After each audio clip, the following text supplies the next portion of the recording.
বিশ্বকাপের ১ মাস আগে হঠাৎ অনিশ্চয়তায় বাংলাদেশ ক্রিকেট।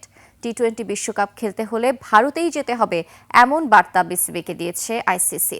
দাবি ESPN ক্রিকইনফোর। তবে বিসিবি বলছে কোনো চূড়ান্ত আলটিমেটাম দেয়নি আইসিসি।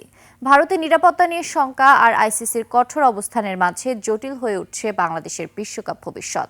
বিস্তারিত জানাচ্ছেন মাহফুজ মুকুল। ৭২ ঘন্টা ময়েশ্চার লক সমৃদ্ধ লিলি বডি ওয়াশ, শিয়া বাটারের গুডনেস স্কিন রিপেয়ার করে রাখে সফট ও গ্লোয়িং। বিশ্বকাপ শুরুর ঠিক ১ মাস আগে তৈরি হয়েছে বড় ধরনের অনিশ্চয়তা। স্বাগতিক ভারত ও শ্রীলঙ্কায় অনুষ্ঠেয় টি-20 বিশ্বকাপে বাংলাদেশের ম্যাচ নিয়ে তৈরি হয়েছে ধোঁয়াশা। ক্রিকেট বিষয়ক ওয়েবসাইট ESPN ক্রিকইনফোর দাবি, আইসিসি ও বিসিবির মধ্যে এক ভার্চুয়াল বৈঠকে আইসিসি স্পষ্ট জানিয়ে দিয়েছে বাংলাদেশের ম্যাচ ভারত থেকে অন্য কোথাও সরানো সম্ভব নয়। বিশ্বকাপ খেলতে হলে বাংলাদেশকে ভারতেই খেলতে হবে, না গেলে পয়েন্ট হারানোর ঝুঁকিও থাকবে। তবে বিসিবির বক্তব্য ভিন্ন।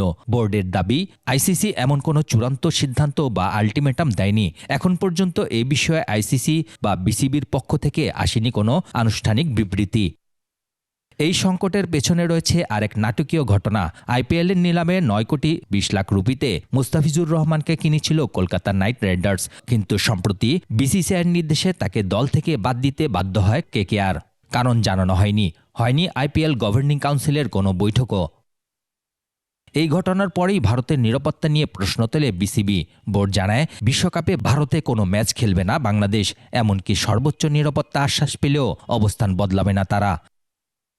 গ্রুপ সিতে বাংলাদেশের প্রথম ৩ ম্যাচ কলকাতায় ৭ ফেব্রুয়ারি ওয়েস্ট ইন্ডিজ, ৯ ফেব্রুয়ারি ইতালি ও ১৪ ফেব্রুয়ারি ইংল্যান্ডের বিপক্ষে। গ্রুপ পর্বের শেষ ম্যাচ ১৭ ফেব্রুয়ারি মুম্বাইয়ে নেপালের সঙ্গে।